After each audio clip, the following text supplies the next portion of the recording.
Thank you, Mr. Chairman.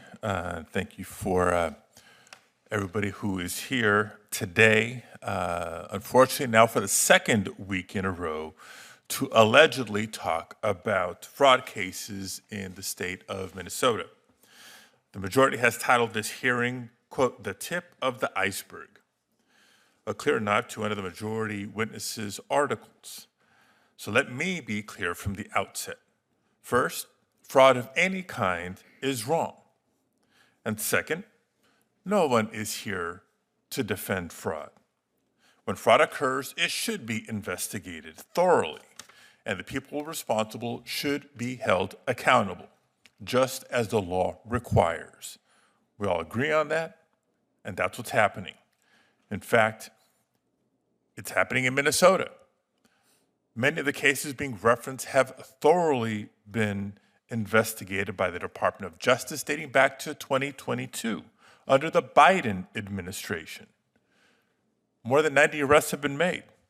Updated numbers that you shared, Mr. Chairman, 98 defendants have been charged. Prosecutions are ongoing, and the people at fault are being held accountable.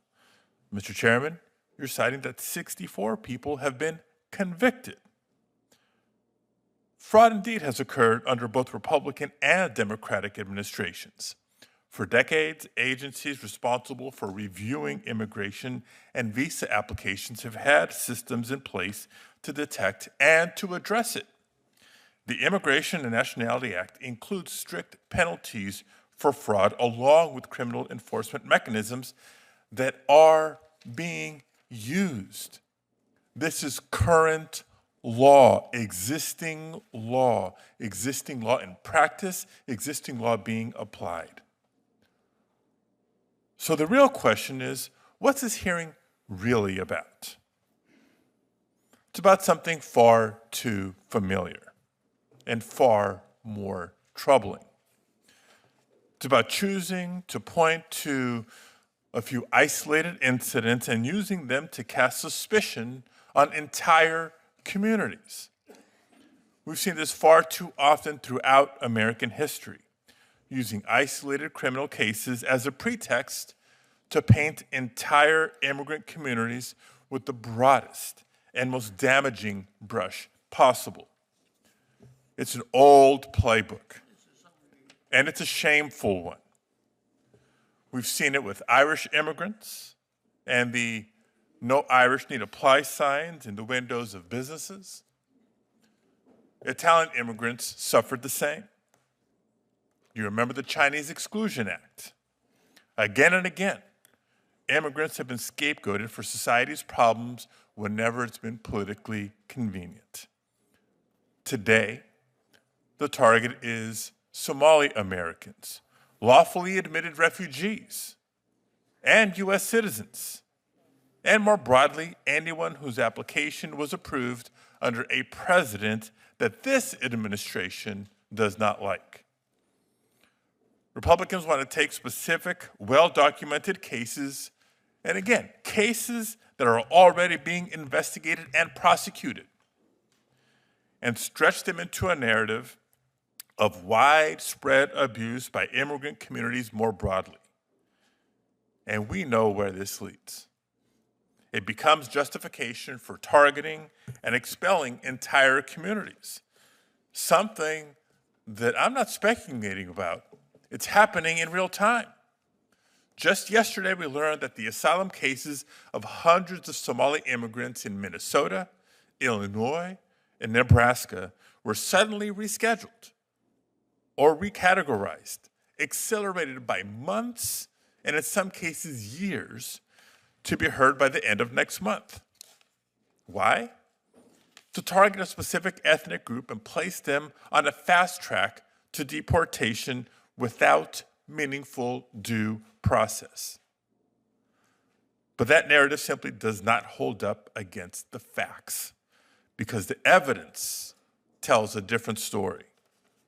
Study after study shows that immigrants, both legal and undocumented, are less likely to commit crimes than people born in the United States. One analysis from the American Immigration Council found that undocumented immigrants specifically are about half as likely to be arrested for violent crimes and property crimes.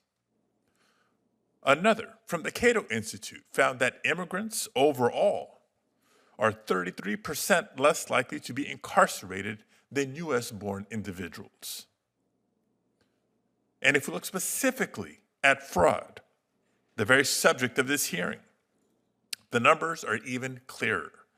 According to United States Sentencing Commission, non-citizens were responsible for just a little over 6% of benefit fraud convictions in 2024. These aren't anecdotes, folks. This is verifiable data. And the economic data is just as clear. Far from being a drain on our economy, immigrants are among its strongest contributors. So if we're not engaging honestly with these facts, then this hearing is not honestly about rooting out fraud. It seems to me that this hearing is really about demonizing immigrants, especially immigrants of color, and advancing a narrative that does not hold up to scrutiny.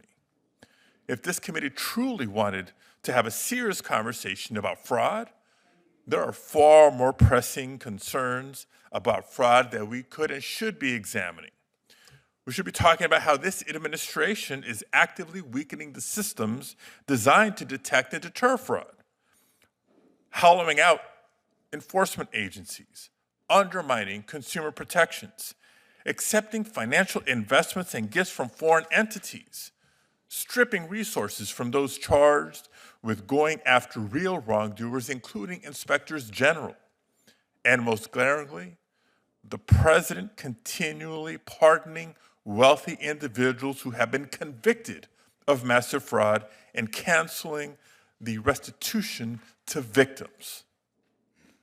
Why is it that at the same time immigrants are being targeted for mass deportation, the president unveiled a $1 million gold card, closing the door on doctors, engineers, and teachers while opening it to the highest bidders with little scrutiny? Mr. Chairman, you talked about the bill you're planning to introduce in a few days, demanding where the money comes from and where the money's going. I hope you're calling on that same disclosure for all gold card applicants. Where's their money coming from?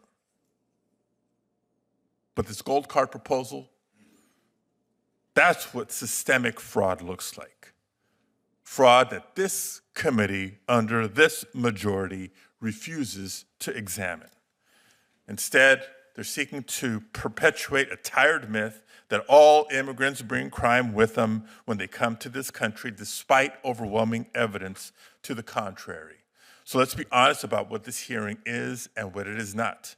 This hearing is not about facts, it's not about accountability, and it's not about protecting taxpayers. It is about fear. It is about scapegoating. It is about demonizing immigrants for political gain. And that may make for a convenient talking point, but it's wrong. And it does not make for responsible governance or policy making. Mr. Chairman, it's certainly not what the American people expect or deserve from the United States Senate.